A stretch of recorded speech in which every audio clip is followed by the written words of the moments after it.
શાસ્ત્રો પુરાણો આપણે સાંભળીએ, ગીતાજી સાંભળીએ, રામાયણ સાંભળીએ, ભાગવત સાંભળીએ, સંતો મહાપુરુષોની વાણી સાંભળીએ, કોઈ હવેલીમાં કીર્તન ગુણાનું વાદ ગવાતા હોય તો એ સાંભળીએ. કી રતન, આ જગતમાં કયું રતન જાણવા જેવું છે એ એના ગુણ ગોપીઓ એ ગાયા, એના ગુણ વલ્ભાચાર્ય માધવાચાર્ય એના ગુણ ગાયા છે. હવેલીમાં જાવ તો એના પદ બોલાતા હોય, નિર્ગુણ બ્રહ્મ વાકી સહગુણ લીલા તાકો સુત કરી માને. હા, આ કીર્તનના ઢબથી પદના ઢબથી બોલાતા હોય કે નિર્ગુણ બ્રહ્મ, જેને પાંચ તત્વોનું શરીર નથી, કોઈ જ્ઞાતિ નથી, આવન જાવન નથી, જન્મ મરણ નથી, અખંડ અવિનાશી એવું સ્વરૂપ પરિબ્રહ્મ પરમાત્મા એ પાંચ તત્વોનો દેહ ધારણ કરી અને નંદ રાજાની સામે કૃષ્ણ ભગવાન બાળકના રૂપે રમતા હતા. એ નિર્ગુણ નિરાકાર હતા, પણ આકાર રૂપે બાળક થઈને હતા. એટલે એને એમ લાગ્યું કે મારો દીકરો છે પણ ભગવાન છે એવું ન સમજાણું. નિર્ગુણ બ્રહ્મ એની આ બધી સગુણ લીલા તાકો સુત એટલે દીકરો કરીને માને. અસત ગોપાલ નંદજી કે આગે પણ નંદ સ્વરૂપ ન જાણે. એની પાસે જ રમતો હતો પણ સ્વરૂપે કઈ ના જુએ તો ઘટો ઘટનો વાસી. એટલે સપનામાંથી જો જાગી જાય તો સપનામાં સુતેલા જાગજો, તારો જન્મ પદાર્થ જાય. દેહ દુર્લભ મોટા દેવને પૂરણ ભાગ્ય હોય તો પાય. આપણા કોક પૂર્વની કમાઈ છે, એવી કોક મહેરબાની છે પરિબ્રહ્મ પરમાત્માની, તો આપણે ભેળું થવું થયું.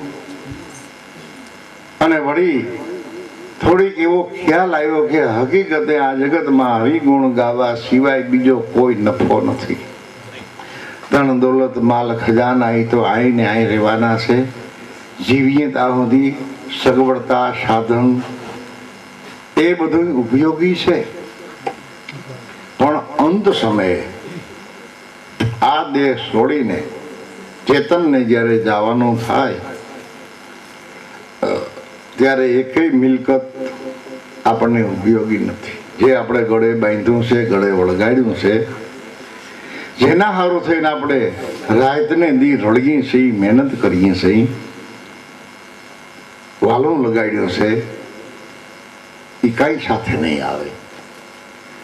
ભલે વાલું લગાડ્યું અને ભલે ભેડું કર્યું, પણ સાથે સાથે થોડું ભગવાનનું નામ વાલું લગાડતું જાવ. દુર્લભમાં દુર્લભ, કિંમતીમાં કિંમતી આ દેહ મળ્યો છે, અને આ અવતારની કિંમત સમજવી કે આ પાંચ તત્વોનો દેહ ખરીદવો હોય તો એની માટે કઈ મૂડી હોય તો એ મળે. અરે આપણા પૈસા લઈને આપણે કદાચ વિદેશમાં જવું હોય, આફ્રિકામાં જવું હોય, ઇન્ડિયાથી બહાર નીકળવું હોય તો આપણું ચલણ છોડી દેવું પડે. આપણા પૈસા ન્યા નો હાલે.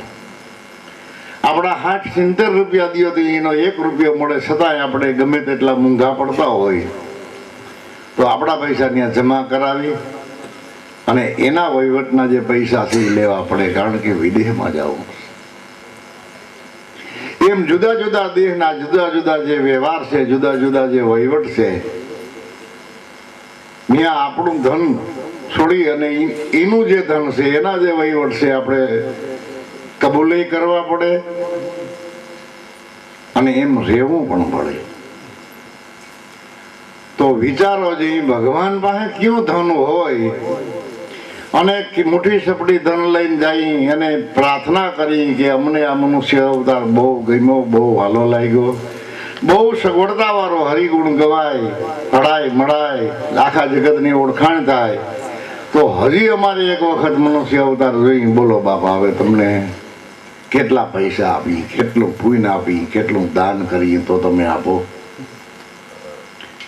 બહે વીઘા વાડી આપીએ તો અમને મનુષ્ય અવતાર આપો, સોનું આપીએ થોડું કિલો 2 કિલા, હીરાના પડીકા આપીએ, ભગવાન અમે દાંત કાઢે કે ગાંડા ઈ મારે કાંઈ નથી જોતું, એટલે જ મૃત્યુ લોકમાં મૂકી દીધું.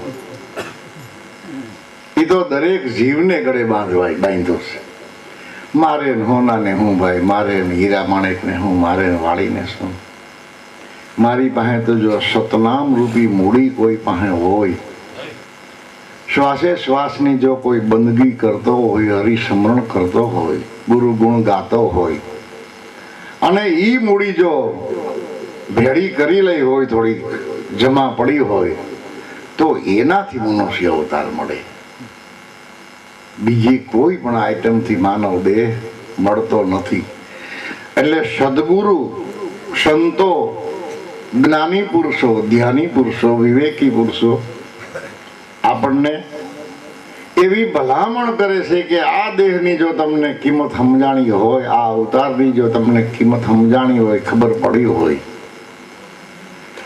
તો આ દેહ થઈ રહેવાનો છે, એક દી છોડવાનો છે. તો સમયસર આપણી રીતે, આપણી હેસિયત પ્રમાણે, આપણા ભાવથી, પ્રેમથી એવી થોડીક મૂડી ભેરી કરી લ્યો, એટલે પાછો મનુષ્ય અવતાર ખરીદવા માટે સંતો આપણને સતનામની ભક્તિ ઓળખાવે કે જો આનાથી તને પાછો મનુષ્ય અવતાર મળશે. દેવને મળતો નથી, સંતોના તો અવતારોના અવતાર હજી જમા પડ્યા કે તારા તો હજી ભાઈ મનુષ્ય અવતાર ઘણા જમા પડ્યા છે. એટલે સંતોને, મહાપુરુષોને, જ્ઞાનીને, ધ્યાનીને, અંતર્ગત જાગ્રત પુરુષને આ દેહનો જરાય મોહ નથી, આ દેહનો એને અભિમાન નથી. જ્યાં બેઠા હોય ત્યાં 2 ઘડી કાલી ખેલી વાણીમાં ગુરુ ગુણ ગાય, ગુણ ગૌરાવે, આનંદ કરાવે, અને જે કાંઈ ભ્રાંતિ હોય એ અરસપરસ મળીને એનું સમાધાન કરી દઈએ. એટલે સપનામાં સુતેલા નર જાગજો, તારો જન્મ પદાર્થ જાય, દેહ દુર્લભ મોટા દેવને પૂર્ણ ભાગ્ય હોય તે પાય. આ બધા પરદેશી પરણોલા આવ્યા છે આંગણે, એમાં પવન વિદેહી વાય, જે માનુષો પોતાના એ બધા છે પારકા પુત્ર ને પરિવાર. આપણે બધા કુટુંબ પરિવાર વાળા છે, હગાવાલા છે. આપણે બધાને નાની મોટી સગવડતા છે, કોઈને વધારે સગવડતા હોય છે, આપણે થોડી સગવડતા હોય, પણ જેને આપણે મારા માનીએ છીએ એ બધા વિદેહના વતની છે. દરેકના ઘટમાં જે પવન હાલે છે એ બહારનો પવન, અને આપણો ઘટમાં હાલે એ પવન વિદેહી છે, અને બહાર જગતમાં હાલે એ દેહી પવન છે. એનાથી આપણું જીવન ન હાલે. એ પ્રવાહિક પ્રાણ છે, અને ઘટમાં જે હાલે છે પ્રાણ, શ્વાસ ઉશ્વાસ, એ વચનનો પ્રકાશ પવન, જેની અંદર સોમ ચલે અગમરા. પ્રેમ ધામ જ્યાં તપે ગુરુજી, ત્યાં વર્ષે નૂર નિરંજન કા. આ 5 તત્વના ખલકામાં જે પ્રાણા લઈ રહ્યો છે, શ્વાસ ઉશ્વાસ જે ફડાકા મારી રહ્યા છે, એ તો એની કૃપા દ્રષ્ટિથી જ ચાલે છે. નહીતર તો આમાંથી પવન ઉયો જાય. તો અત્યારે તો ઘણી ભાઈ સગવડતા છે, ઓક્સિજન, એવા પંખા, મોઢું ખુલ્લું રહી ગયું હોય, કાન ખુલ્લા હોય, નાક ખુલ્લું હોય, ગમે એ રીતે અંદર પાછો પવન ભરી અને શ્વાસ ઉશ્વાસ ન વેતા કરી દઈ, મરવા ઝુંબરા દઈ. પણ આ પવન જીવન જ્યોત જગાડે એવી નથી. એ પવન તો ઘડોઘડમાં જે પ્રાણ હાલી રહ્યો છે, એ તો સત નામની જ્યોત જાગેલી છે, એને આધારે એ નામ છે. ત્યાં સુધી જ આ દેહ નામી છે, અને નામ નીકળી જાય એટલે તરત આ નનામી છે બાબા. અને શું કહેવાય? નનામી. અને ભગવાન પોતે નનામીમાં રહે છે, પણ એનું સ્વરૂપ નામ છે. અનંત બ્રહ્માંડમાં ઘટોઘટમાં રમી રહ્યો છે, એટલે એ નામ પોતે બહુ નામી છે. એક નામ નહીં, પણ ઘટો ઘટનો વાસી છે, કોઈ ઘટ ખાલી નથી. દરેકના ઘટમાં એ લાલ બિરાજે છે, કોઈના ઘટમાં એ કંગાલ નથી. કોઈને જાણશે, કોઈને અજાણશે, કોઈને ખ્યાલ છે, કોઈને એનો ખ્યાલ નથી. તો ખ્યાલ કેને છે કે સંશય ભ્રમણા છોડી દાસ ભાવે નિખાલસ ભાવે સંતને જેણીએ સેવી લીધા, તન મન અને ધન અર્પણ કરીને, હિંમત કરીને.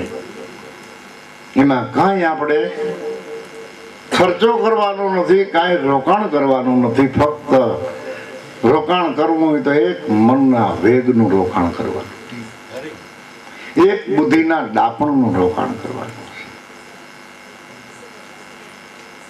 અને ફેરફાર કેટલો કરવાનો કે જે આપણી માન્યતા બહાર નીકળી ગયેલી છે, મનોવૃત્તિ જે બહાર નીકળી ગયેલી છે, સુરતા બહાર નીકળી ગયેલી છે, એને ધીમે ધીમે અભ્યાસ કરીને અંતર્મુખી બનાવો. આ દોકડ છે એને હથોડી લઈને ભાઈ મને ટીપવા, તો એમાંથી જેવો બોલ ઉઠાડવો છે એવો ઉઠે, જેવું બોલાવવું છે એવું બોલે. મરલ સાંભળવું અને આ જીવતા સાંભળાને બોલાવવા, જે બોલાવવું છે એ જવાબીમાં મહા મહેનતે મળતો નથી. કે મળે જે એમાં સુર ઉઠવો જોઈએ, જે એમાં માત્રા ઉઠવી જોઈએ, જે શબ્દ ઉઠવો જોઈએ, એ મેળ નથી, ડુમેર વાગે. તો મરલ સાંભળાને ધન્ય કહેવાય કે જીવતા સાંભળાને? એટલે તાલમેળ કરીને સંતો આપણને એવું વાજિંત્ર બનાવી દે કે એ વાજિંત્ર વાગતું હોય તો દરેકની સુરતાને મીઠું લાગે, જીવને મીઠું લાગે. એટલે મૂળદાસ મહારાજ આપણા જેવા જ નાના માણસ હતા, છાશને રોટલા ખાતા, મીઠું ચટણીને રોટલા ખાતા, ખાદીના કપડાં પહેરતા. જેથી 8 આના 12 આનાનો મણ બાજરો હતો. મજૂરી પાવલી મજૂરી હતી, રાજા શાહી હતી. એવા સમયમાં હથોડા પસાડતા ગુરુગમ પોતાના ઘટમાં પ્રગટ થઈ. એટલે હાવ સાદી ભાષામાં કહી દીધું કે ધમણ ધમન તુઈ બંધ પડી, બુજી ગયો એંગાર, ટકોરા દેતી એરણ થીર થઈ, પછી હાલી નીકળો એમાંથી લુવાર. એ આપણા ચેતનને કહ્યું બાપા, એ કોઈ વ્યક્તિને કે કોઈ દુકાનદારને નથી કહ્યું. જે શ્વાસ રૂપી જે ધમણ હાલે છે એ ધમણ બંધ પડી ગઈ અને શબ્દના જે ટકોરા માલિકોથી ઉઠતા હતા એ એરણ સ્થિર થઈ ગઈ, ટકોરા બંધ થઈ ગયા. અને જે અગ્નિની જ્યોત જાગેલી હતી, રોમે રોમમાં જેનો પ્રકાશ હતો, નખથી શિખર સુધી એ જ્યોત બુઝાઈ ગઈ. લુવાર એટલે ચેતન હાલી નીકળો કે હવે આ દુકાનમાં આપણું કાંઈ કામ થાય એમ નથી. ગુરુગમથી વાત કરેલી છે, લૌકિક વાત નથી કરીને. આપણે એને તાલમાં, રાગમાં, વાજિંત્રમાં ગાય સાંભળી, ભાઈ તબલસી, ભાઈ વાજિંત્ર વાળો, ભાઈ મજીરા વાળો, એમાં આપણે રોકાય. અને શબ્દ શું કીધા, આપણને શું ભલામણ કરી, એ એકેય વાણીને આપણે કાંઠારો ન દઈ. કારણ કે વિચારવાનો સમય નથી, ટાઈમ નથી, એ દ્વાર ખુલ્યા નથી. તો ક્યાંથી ભાઈ વાત સમજાય છે? પરદેશી, આપણે બધા પરદેશી પરણેલા છીએ ભાઈ, અહીંના કોઈ વતની નથી. આપણે બધા વિદેશના વતની છીએ, પણ આ દેહમાં રહેવા આવ્યા. જગતરૂપી ફૂલવાડી પરિબ્રહ્મ પરમાત્માની ફૂલવાડીમાં ભૂલા પડી ગયા. એટલે વિદેહની, આપણે વિદેહના વતની છીએ એટલે વિદેહની વાત વાલી લાગે છે, મીઠી લાગે છે, પણ રસ્તો જડતો નથી કે આ બગીચામાં કે દરવાજેથી દાખલ થયા અને આ પરિબ્રહ્મ પરમાત્માના બગીચામાંથી નીકળવું હોય તો કયા દરવાજેથી કે રસ્તેથી હાલી નીકળાય. બોલા પડી ગયા એમ પાછા બીજાનું માનતાય નથી. માથું ફરી ગયું, ઉગમણો આથમણો લાગે છે ને આથમણો ઉગમણો લાગે છે. એટલી બધી મોટી જીવની કઠણાઈ છે કે સત્સંગ તો ક્યારેક જ મળે, નહીતર ભાવગીત, સમૂહ ભજન, સમૂહ આનંદ એ તો ગામડે ગામડે શેરો શેરમાં અડાણે હે ધમધમાટી બોલે, પણ વિચારો જે હકીકતે વાંચી વાત શું છે, જાણવા જેવું શું છે, વિચારવા જેવું શું છે, કરવા જેવું શું છે. એટલે મોડુદાસ મહારાજ કે નદીઓ સંગ્રહ ને નીર પોતા તણા. નદીમાં જેટલું નીર હોય, બહુ બહાર પાણી હેલું જતું, એમાં પોતે કોઈ દી હંઘરો કર્યો નહીં. એક ટીપું પાણી હોય તો તમને પાય. થોડું ઘણું પાણી હોય ને કદાચ કોઈ ચકલા છે, કોઈ માનવ છે, કોઈ પશુ પ્રાણી પીતા હોય તો એમાં ખુશી છે ને કે હંઘરો કરે છે. પોતાના હું કાંઈ હંઘરતી નથી. જ્યાંથી નીકળી ત્યાંથી જે દરિયાને મળે, મહાસાગરને મળે, ત્યાં સુધી ઉપકાર ઉપકાર ને ઉપકાર. પરાયું જ ભલું કરવું, બીજાની તૃષ્ણા મટાડવી સિવાય બીજું કઈ કામ નહીં. એવા નીર બાપા નિર્વાણી જાય. તો સંતો મહાપુરુષોનું એ જ જીવન છે, સરિતા છે.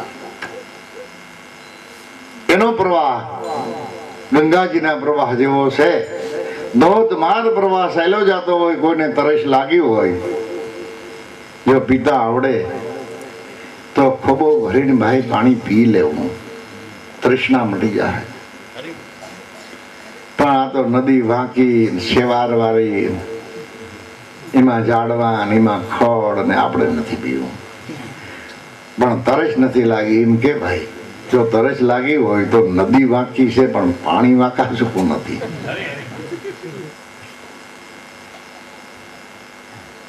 થોડોક હાથેથી શેવારને ખેવી ફૂંક મારીને પી લે, બે ઘૂંટડા પીને તો તરત જ તને અનુભવ થાય કે હારું તરસ તો મટી ગયો છે, પીધા જેવું. પણ નદીનો ઘાટ, આકાર, રંગ વાંકો છોકો, આમ માયલો આમ માયલો આમ માયલો એમ દેખાય છે. એટલે એને એમ કે જેવી નદી છે એવું જ પાણી છે, જેવો આ દેહ છે એવો જ ચેતન નથી, એવો જ વાંકો છોકો છે. એ દેહ જ્ઞાતિ છે, ચેતન આત્માને કોઈ જ્ઞાત જાત વર્ણ ભેદ લાગુ નથી પડતો.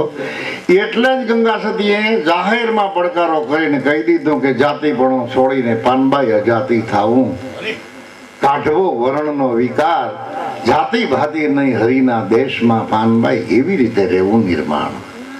જાતિ નામ જિંદગી, જાતિ નામ દેહ. આ દેહને જાત વરણ લાગુ પડે છે, પણ હે પાનબાઈ, આ 5 તત્વના ખલકામાં અજાતિ, અજર, અમર, અવિનાશી એવો આત્મા છે. એને કોઈ જાત વરણ કે અવસ્થા લાગુ નથી પડતી. એ સ્વરૂપે તું બની જા. જાતિપણું છોડી દે, દેહ ભાવ છોડી દે, જાતિપણું છોડીને અજાતિ થઈ જાવ અને મનમાંથી કાઢી નાખો વર્ણનો વિકાર. જાતિને ભાતિ નથી હરિના દેશમાં, એવી રીતે રહેવું નિર્માણ, એવું નક્કી કરી નાખ તો તારી આભડસેટ બધી વહી જાય. આભડસેટ બોલે નહીં પણ બોરી મારે એવી છે. અડવાથી કોઈ અભડાતા નથી, ભેરા બેહવાથી અભડાતા નથી. અભડાઈ ગયેલો માણસ તો તમારાથી 20 ફૂટ આખો હોય તો તમને ખબર પડી જાય. અહીં પગ મૂકવા જાય તો અહીં પગ પડતો હોય, વાળ વેર વિખેર હોય, આંખો ચક્કર વગર થતી હોય, બોલવા જાય શું બોલી નાખે હું, એટલે સમજી લેવાનું. એટલે ઈ આવડસર છે. કામ, ક્રોધ, લોભ, મોહ, હું, મારું, ઈર્ષા, અભિમાન, અવિદ્યા, ન ખાવાનું ખાય, ન પીવાનું પીએ, ન બોલવાનું બોલે. ઈ બાપા આવડસર છે આ જીવની. જીવનની બરબાદી કરી નાખે, જીવનની મીઠાશ કાઢી નાખે આ અવતારમાંથી. ઈ આવડસર છે. બાકી તો આપણે બધા હળી મળીને રહી, જેમ ભેડા રહી ત્યાં આપણે ભાઈઓ, જે ગામમાં જે જ્ઞાતિ રહેતા હોય બધા ભાઈઓના જેવા સંબંધથી, ભાઈઓના જેવા હેત પ્રેમથી રહેતા હોય, તો એમાં ક્યાંય તમને જુદાપણું દેખાય. ભલે ગમે એ જ્ઞાતિ હોય, ગમે એ ધંધો કરતો હોય, પણ છોકરાઓને મોકલીએ કે ભાઈ ફલાણા બાપાને બોલાવીએ, તરત દોડીને આવે ન આવે. બોલો ભાઈ શું કામ છે? આપણું જ્ઞાતિ નથી, આપણું કુટુંબ નથી. સદા અડધે વીણે આપણા બધા કામ થતા આવે કે નથી થતા આવતા? એનું કારણ શું કે આપણે એકમેક થઈને રહી, એની વચ્ચે કાંઈ અંતરો નથી. એટલે તો એવા થોડાક અનુભવથી આપણે આખા ગામમાં જ્યાં જ્યાં હરીએ ફરીએ છીએ એવા વિસ્તારોમાં એવી દ્રષ્ટિથી એવા વિચારોથી રહીએ તો કઈ જગ્યાએ તમારું કામ અટકી જાય, બધા કામ થતા. પણ એ સંશયને ભ્રમણાને છોડી દઈ અને સત શબ્દનો આધાર લઈને જો જીવન જીવીએ, મૂળદાસ મહારાજ કહીએ, તો બેડો પાર થઈ જાય. નેકર કાળ કબાડી એવો છે, જેમ લાકડા કાપવા જાય ને કબાડી જંગલમાં, એ ક્યાં લાકડા ઉપર કુવાડાનો ઘા કરે એનું કાંઈ નક્કી નહીં. કુણા માખણ ફોટા ઉપર ઘા કરવો હોય તો કબાડી કરે. એને કાંઈ સ્વાર્થ સિવાય કાંઈ બીજી લાગી પડીશ કે આ કૂણો છે, કૂણો માખણ જેવો ફોટો છે, અને ન કપાય એવો એને વિચાર નથી આવતો. એમાં પરિબ્રહ્મ પરમાત્માના બગીચામાં કાળ છે એ કબાડી છે, એના ઉપર ઘા કરે. કેની જિંદગી ટૂંકાવી દે એનું કાંઈ નક્કી નથી. એટલે જિંદગીની હાજરી છે, ચેતનની હાજરી છે, આત્માની હાજરી છે, ત્યાં સુધીમાં આપણે આપણું સમાધાન કરવાનું છે. બીજાનું સમાધાન કરવામાં તો દોડધામ નહીં કરવાની. અને બીજાનું સમાધાન કરી દેવાથી આપણને ફાયદો શું? આપણે તો આપણું સમાધાન કરવાનું છે કે આ જગતમાં સાચી વાત શું છે. અને સાચી વાત સમજાઈ જાય તો આપણો બેડો પાર થઈ જાય. સંતો મહાપુરુષો જુદી જુદી ભાષામાં જ્યાં જ્યાં હતા, ત્યાં જે વિસ્તારમાં હતા એવી એની ભાષા, એવો એનો પહેરવા. સૌરાષ્ટ્રના સંતો, ઉત્તર ગુજરાતના સંતો, દક્ષિણ ગુજરાતના સંતો, એ દરેક સંતો મહાપુરુષોનો એક જ મત કે તમે તમને ઓળખો, તમે તમને ઓળખો. ઓળખીને આરાધ કરો. જગતમાં કાંઈ આપણે પીર હુંદા પીર નથી થવું, પણ આ અવતારને સમજી લેવો કે કિંમતીમાં કિંમતી અવતાર હાથમાંથી વહ્યો ન જાય હીરો, એની કાળજી રાખો. તો મહાપુરુષો ભલામણ કરે.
તને ખમા ખમા કોણ કહેશે આવો મોંઘો પદાર્થ રે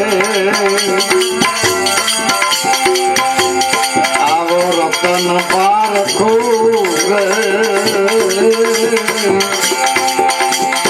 આ માનવ દેહાયો જાવે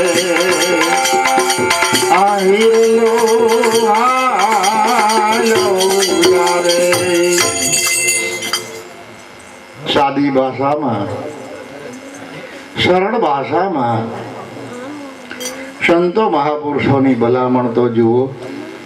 સંસ્કૃતમાં જો લખ્યું હોય તો સંસ્કૃત ભણેલા હોય એ જ સમજે, પણ મહાપુરુષોની વાણી તો અભણ માણસો સમજી શકે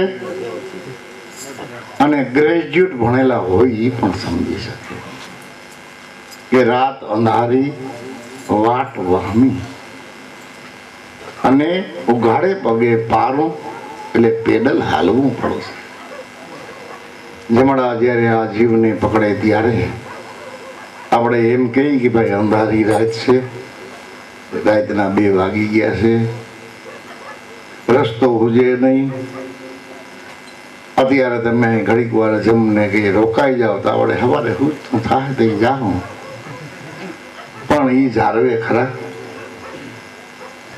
રાત અંધારી વાટ વહમી પારું હાલવું પડશે.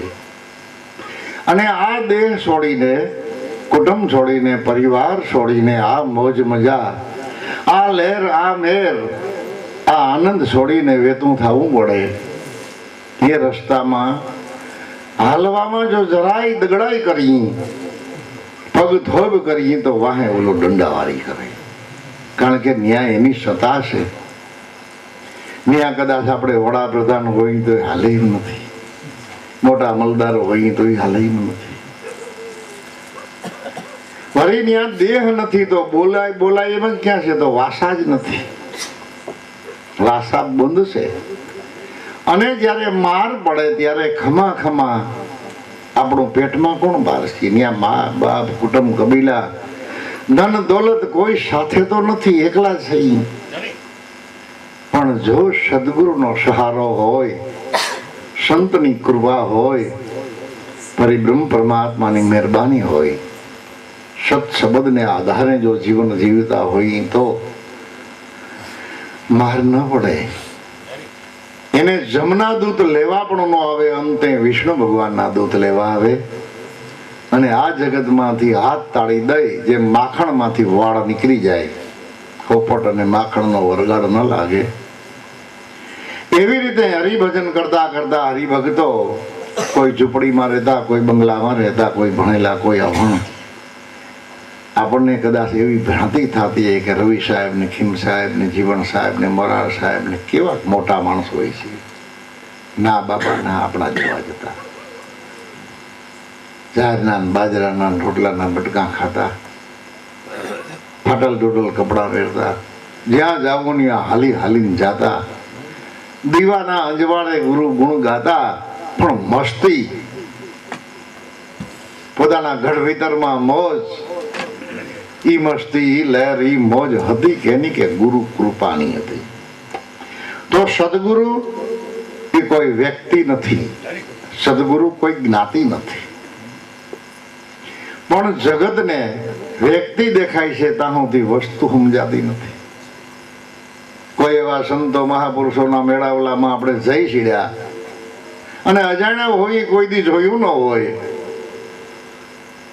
અને ગજગંગાના વહીવટને આપણે નજરે જ્યાં જોઈએ તો એમ થાય કે લે જોયું, માણસ માણસને પગે લાગે, માણસ માણસની પૂજા કરે, માણસ માણસને હાર પહેરાવે. કેવા બાઈક ચડી હોય લાય, કાંઈ ઉપાધિ, ઓલા પગે લાગતા જાય, પૈસા દેતા જાય, ને કેવા હાખિયા ઊંચા થઈને બેઠા. કારણ કે ગજગંગાના વ્યવહારને, ગજગંગાની રીતને સમજતા નથી. એટલે સંતો મહાપુરુષો એમ કહે કે ભાઈ પૂજા આ દેહની નથી, પૂજા અમારી નથી. એ તો તમારામાં જે પ્રેમ છે એ પ્રેમની પૂજા કરે છે, પ્રેમના દર્શન કરે છે. અને પૂજા ગુણા સ્થાનમ વૈ જાતિ મત જાણ, નિરાકાર નિર્ગુણ તારી વ્રતિને વસન માણ. પૂજા કેની છે ભાઈ? ગુરુના ગુણની છે, સત્ય ધર્મની છે. પૂજા આત્માની છે. તમારી પૂજા નથી, મારી પૂજા નથી. પૂજા તો ગુરુ પદની છે. ગુરુપદ પંકજ પૂજતા સબુદે લોક પૂજાય. શિવ વિરંચી અને શારદા એ બધા ગુરુના ગુણ ગાય. વેદ પોકારી શાસ્ત્રો કહે છે આપણે રાગથી તાલથી બોલીએ છીએ, પણ ક્યારેય કોઈને પૂછતા નથી વિદ્વાનોને પંડિતોને કે ગુરુ બ્રહ્મા, ગુરુ વિષ્ણુ, ગુરુદેવ મહેશ, ગુરુ સાક્ષાત પરિબ્રહ્મ તસ્મૈ શ્રી ગુરુએ નમઃ. એવા શ્લોક તો બધા બોલે છે. તો કોકદી પૂછો બાપા નિરાયતે બેહીન, પાહે બેહીન, સંશય છોડીને કે આ શ્લોક કેવા હું માગે છે? શા માટે કૃષ્ણ ભગવાને આવા શ્લોક લખ્યા? શા માટે વ્યાસ ભગવાને આવા શ્લોક લખ્યા? જે શાસ્ત્રોનું લખાણ લખતા ગયા એની આવા શબ્દો શા માટે ટાંક્યા? પૂછો કોકને, ભણેલાઓને, વિદ્વાનોને, પંડિતોને પૂછો કે ગુરુ બ્રહ્મા આખા જગતનો સર્જનહાર છે, આખા જગતનો ઘડનાર છે ને આખા જગતનો પિતા છે. બરોબર છે, આપણા હૃદયના ગુરુ બ્રહ્મા છે. એની આ પાંચ તત્વના દેહનું સર્જન કર્યું. વળી જ્યારે કીડીને કાણ, હાથીને હારો, હંસને મોતી, ડેડકાને ગારો, ચાર પગાને સારો, જેને જેવો ખોરાક જોઈ એવો ખોરાકનું જે ભરણ પોષણ કરે એટલે ગુરુ વિષ્ણુ છે. બાલાપણમાં હતું મોઢું બોખું, ત્યારે પ્રભુએ આપ્યું દૂધ ચોખ્ખે ચોખ્ખું. જ્યારે આપ્યા તમને દાંત ત્યારે આપ્યું સાવવા માટે સવાણું. હરિની હાટડીએ મારે કાયમનો છે હટાણો. એમાં ન જોવું કોઈ દી ટાણું કે કટાણું. પ્રભુ ભજન કરવાનું કોઈ ટાણું ઘટાણું નથી. તમને જ્યારે યાદ આવે ત્યારે હરિસ્મરણ હાલતા ચાલતા, ખાતા પીતા, હરતા ફરતા, અરે ખીજમાં ભગવાનનું નામ લેખો તોય લેખે લાગી જાય. તમને ખીજ ચડી હોય ને કૂતરાને રોટલો નાખી દો તો નાખી દેજો, કઈ વાંધો નહીં, પણ રોટલો તો ખવડાવ્યો ને. ખવડાવીને કદાચ તમને અભિમાન કરવું હોય તો અભિમાન કરવાની છૂટ. આખું ગામ જમાડીને પછી કહેજો ને બધાને કે મેં ગામ જમાડ્યું, કોઈ જમાડી ન હોય. અભિમાન કરો પણ ઓયલું કર્યું એ અફેર નહીં જાય. હે, જે ભલે જેવું છે એવું જેમ છે મેં એટલું ફળ ન મળે, પણ જે હવાઈ ગયું એ તો હવાઈ ગયું. શુદ્ધ પવિત્ર ફળ કદાચ ન મળે. અહમ કરવાથી થોડું ઘણું આપણે કદાચ બકી નાખી, એમાં થોડું ઘણું પૂઈને આપણું વપરાઈ જાય. આ બાદી ન રહીએ, પણ ઘરેલું કોઈનું વેડફાઈ નથી જતું. કાયમ તો આવે, ઉપયોગી તો બને. એટલે આ દેહ ની અંદરથી જમ જ્યારે જીવને લઈ જાય ત્યારે રાત અંધારી વાટ વહમી પારું હાલવું પડશે. વાસા એના ન્યા કુટુંબ નથી, કબીલા નથી, હગાવાલા કોઈ નથી, આપણા ગામનો કોઈ નથી. ન્યા જમ જ્યારે મારે ત્યારે આપણને ખમા ખમા કોણ કહીએ.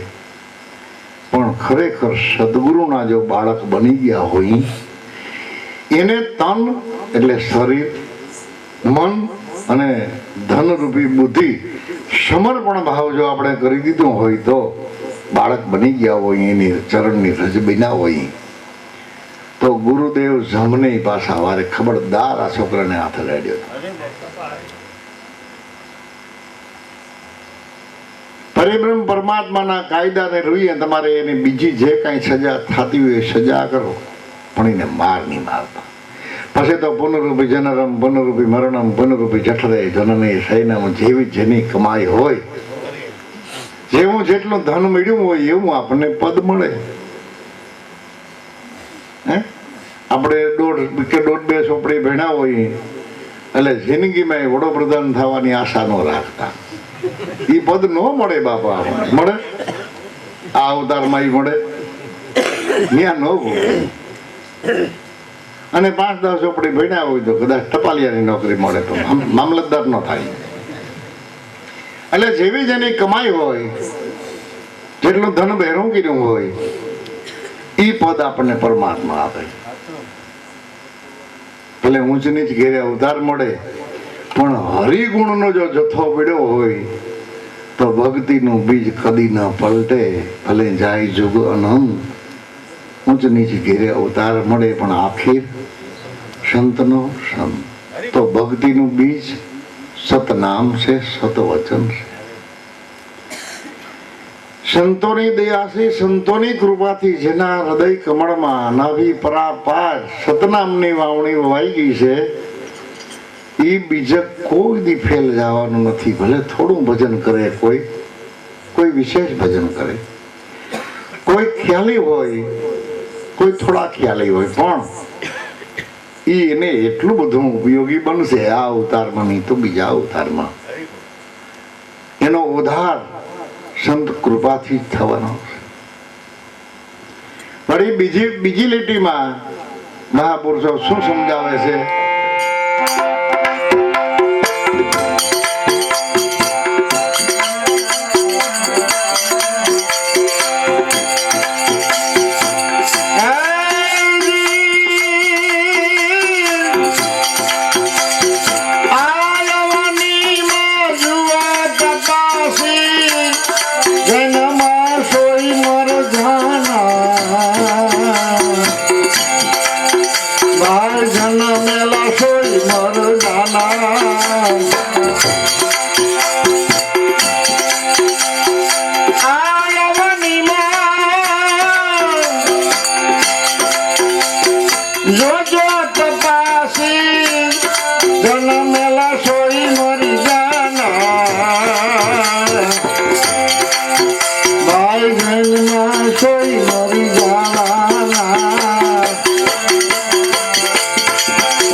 સતયુગ દ્વાપર આ દેહને અમર રાખવા માટે તો હરણાકર્ષે 1000 વર્ષ તપ કર્યું કે લોઢે મરું નહીં, લાકડે મરું નહીં, રાતે મરું નહીં, દિવસનો મરું નહીં, માણસથી મરું નહીં, જનાવરથી મરું નહીં, ઘરમાં મરું નહીં, બહાર મરું નહીં, 12 મહિનામાં મરું નહીં.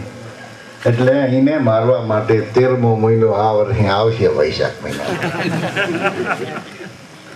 કારણ કે 12 મહિનામાં ન મરે એટલે 12 મહિનાથી 12 આ 13મો મહિનો રહે, જેને પરસોત્તમ મહિનો. પછી ઘરમાં ન મર્યો અને બહાર નહીં એટલે ઉમરામાં બરાબર દિયા થમો અટાણે રાહતે નહીં, દી નહીં. ભગવાને અડધો શરીર જનાવરનું રાખ્યું, કડથી ઉપરનું શરીર સિંહનું અને કડથી નીચે શરીર માનવનું. એટલે એને માણસે ન કહેવાય, જનાવરી. તો ઘરમાં નહીં, બહાર નહીં, રાત નહીં, દિવસ નહીં, લોઢું નહીં, લાકડું નહીં. આ નખ છે એને લોઢું લાકડું ક્યાંથી નાખ્યો?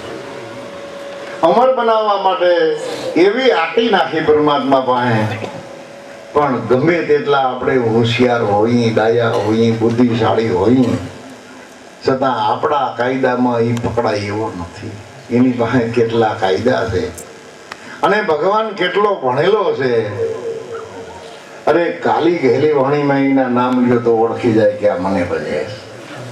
ઉર્દુ ભાષામાં, ઇંગ્લિશ ભાષામાં, હિન્દી ભાષામાં, ગમે એ ભાષામાં એનું નામ લ્યો સાંભળી જાય. એટલો ભણેલો હોય તો ને. આપણને ઇંગ્લિશમાં આપણું નામ લઈને બોલાવે એટલે જતા દઈ ઉભારો. અરે ઇંગ્લિશમાં રેડિયોમાં સમાચાર આવતો હોય તો બંધ કરી દે, બંધ કર એમાં કઈ સમજાતું નથી. એમ આપણે ન સમજી શકીએ પણ પરિક્રમ પરમાત્મા તો કેટલું ભણશે એને. એટલે આ દુનિયામાં તપાસો, વિચારો કે કોઈ અમર પદ દેખતો જ નથી. અમર પદ આત્માને લાગવું પડે. એ અજર અમર છે, અવિનાશી છે. એને અમર બનાવવા માટે આપણે કાંઈ કોશિશે કરવી પડતી નથી. એને સમજવાની કોશિશ કરો. સંતો મહાપુરુષોના સંગથી, એની કૃપાથી, એની દયા દ્રષ્ટિથી જો એના હૃદય સુધી પહોંચી જાય તો એવું નક્કી કરાવી દઈએ આપણા જીવનમાં કે હું દેહ નથી, હું ફલાણો ભાઈ નથી, હું ફલાણી જ્ઞાતિ નથી, મારે કોઈ જન્મ મરણ નથી, હું તો શુદ્ધ બુદ્ધ મુક્ત ચૈતન્ય આત્મા છું, મારે શું અપડાઈ જવાનું. એ તો નિર્ભય છે, અભય પદ છે.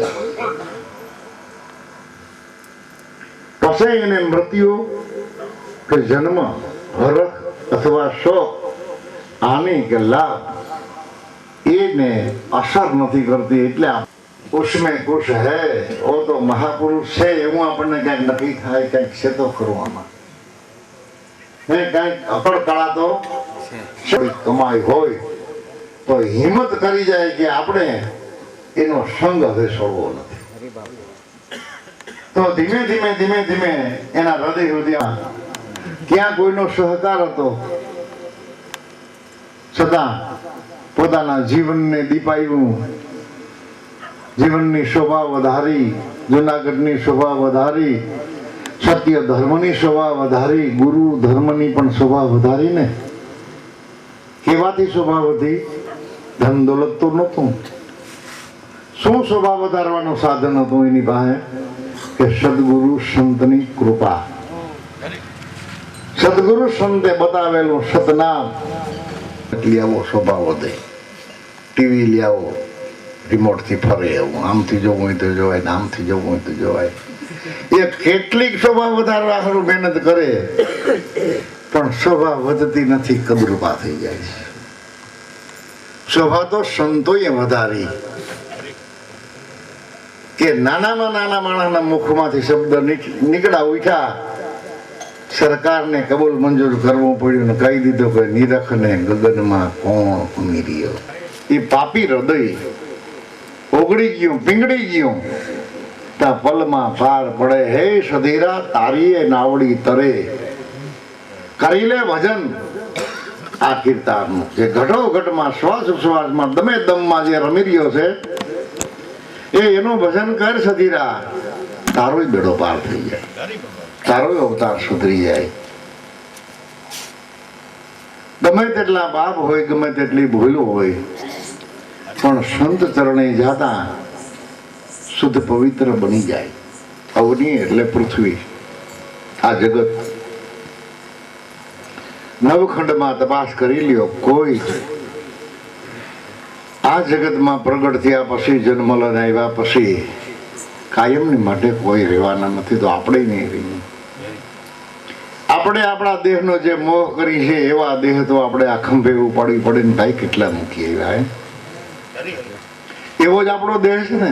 જે દેહને તમે શમશાનમાં મૂકી આવ્યા છો એવું જ આપણું શરીર છે કે આપણું કઈ લોખંડી શરીર છે? પરમાત્મા એ કરતી બનાવીશ. આ દેહ રહેવાનો નથી.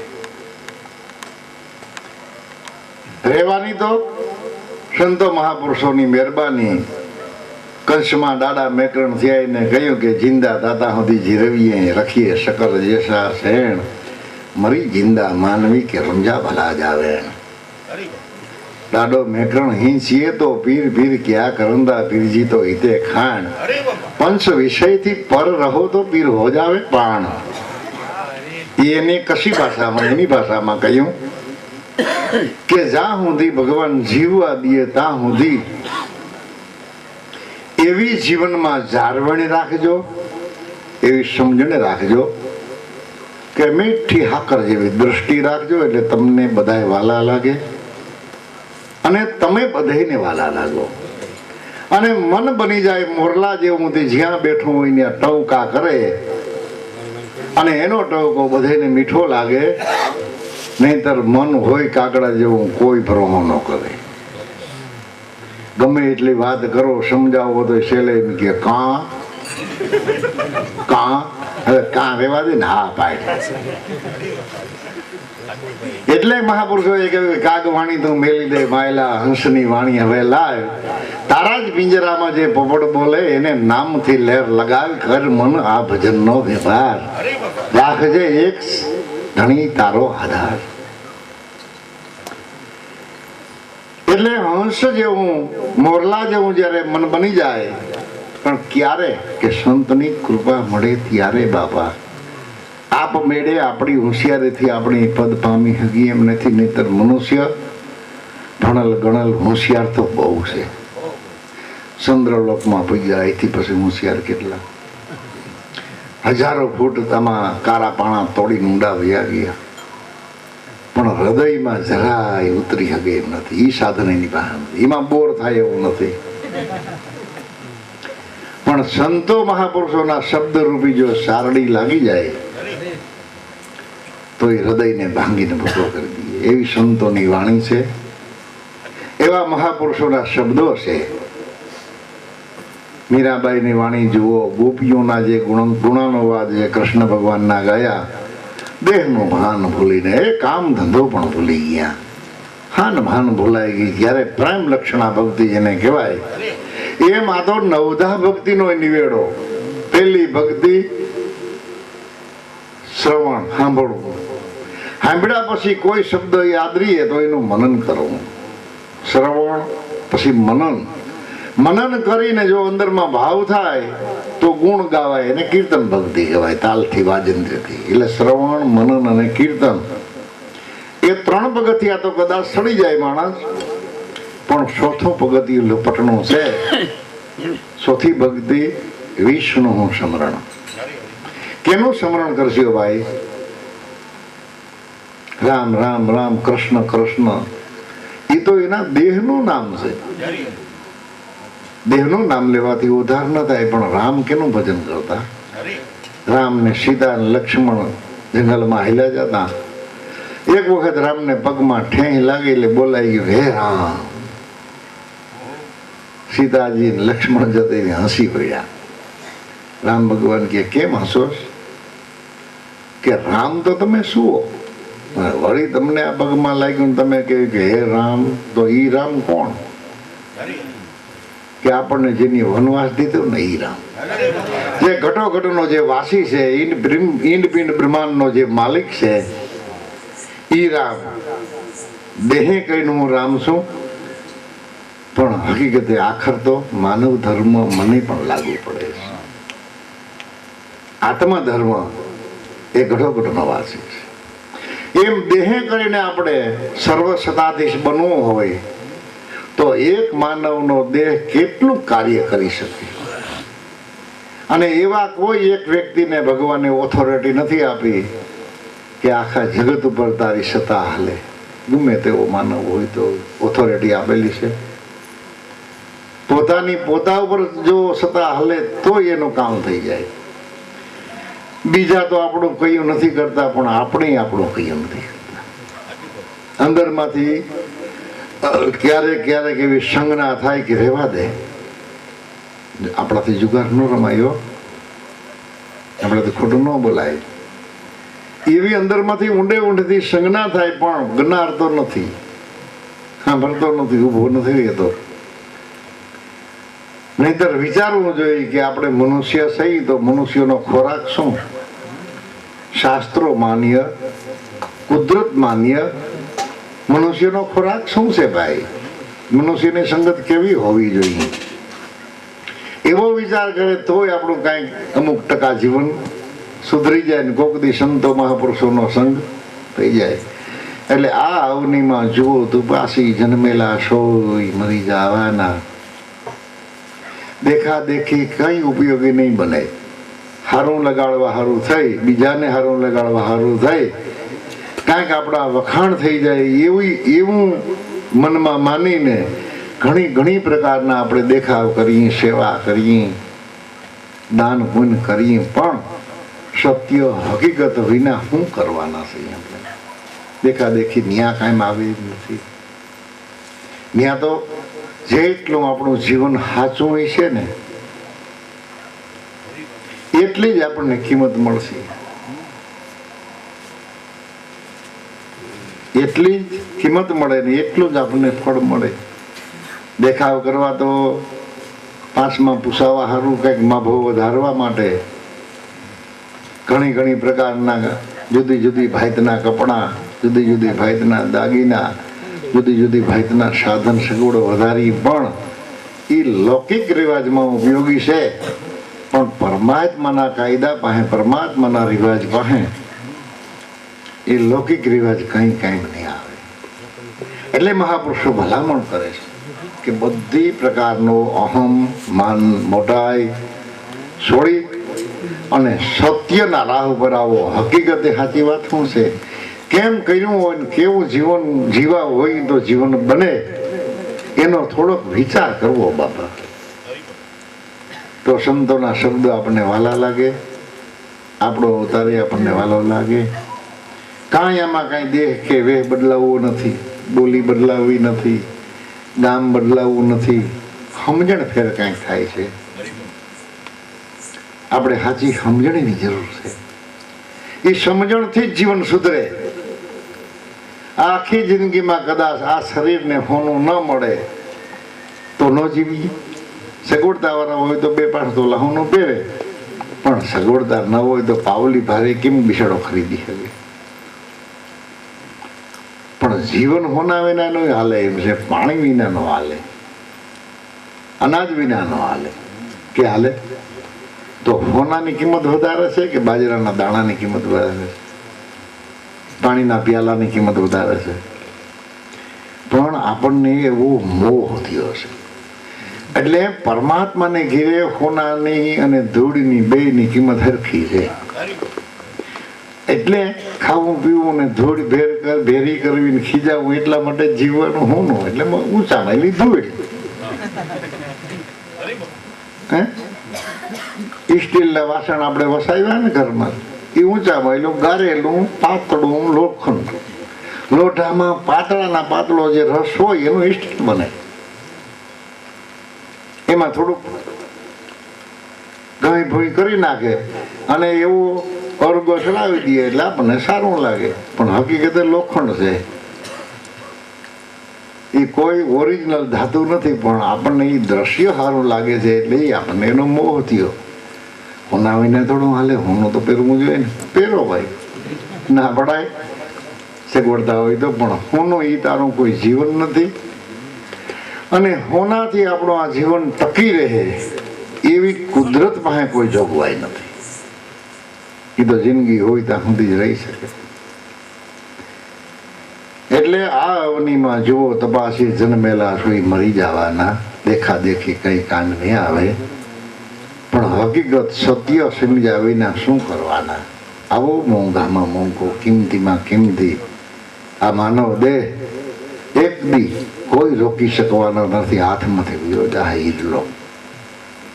માટે ચેતનની હાજરી છે ત્યાં સુધીમાં કંઈક કરી છૂટો, કંઈક વિચારી લ્યો કે હકીકતે બે નામ લેવાય.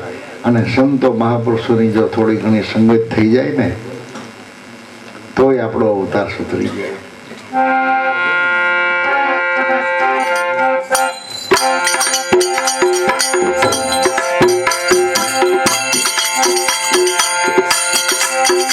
આવો મોંઘો પદાર્થ રે,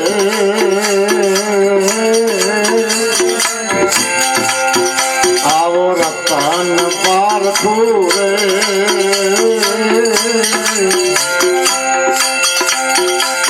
હીરલો આલો ગયે.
બધેનો પારખ, હીરાને ખાણ એવો ખજાનો,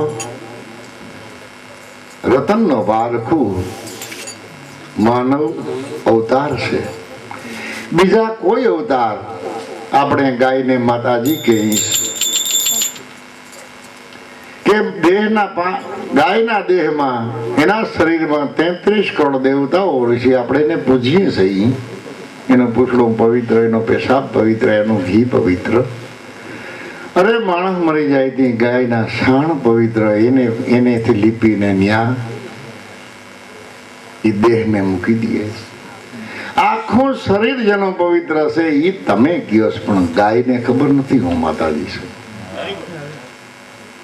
એમ કોઈ પણ પ્રાણીને પોતાના દેહની, પોતાના અવતારની ખબર નથી. એવો તો એક જોગવાઈ પરમાત્માએ મનુષ્યને આપીશ. માણસને એવો ખ્યાલ છે કે હું માણસ છું.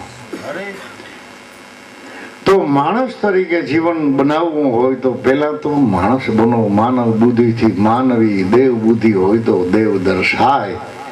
ઈશ્વર બુદ્ધિ જો અંતરમાં આવે તો અખંડ રૂપ ઓળખાય.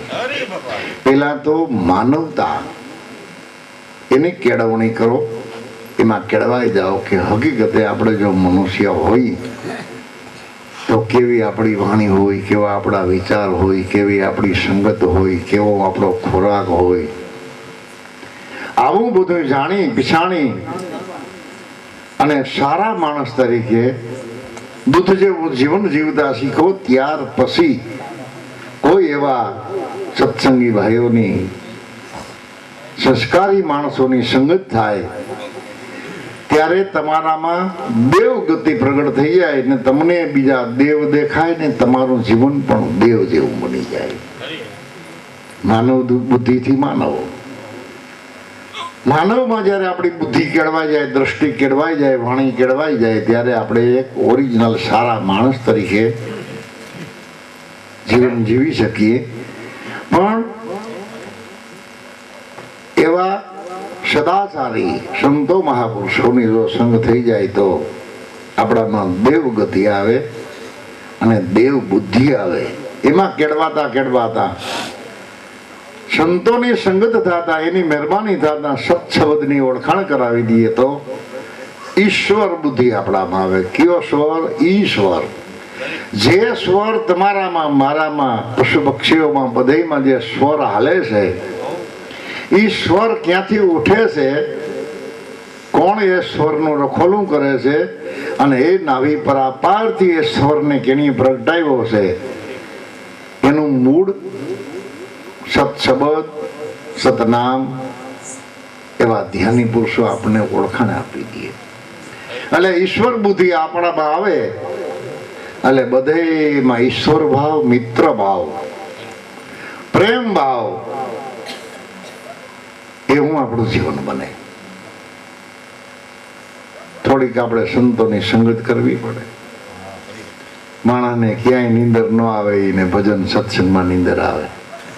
ગપ્પા મારવા હોય, ફલાણા ભાઈ ના બરતિયા એટલે બહુ સારા હો પણજીભાઈ, કે વાદાજી તમે વખાણો, પણ મેં ઓલા ગામમાં જે બરધિયાને એક જોડી જોઈ છે, ભાઈ ભાઈ તો એ ભલે બળદિયા હારા હોય, વાળીએ છે, પણ એના ખેતરમાં કપાસ બહુ સારો નથી. કોઈ કપાસમાં, કોઈ માંડવીમાં, કોઈ મકાનમાં, કોઈ ઘાટમાં, એવી વ્યવહારિક વાતોમાં નહીં તમને નફો કે નહીં આ બીજાને નફો.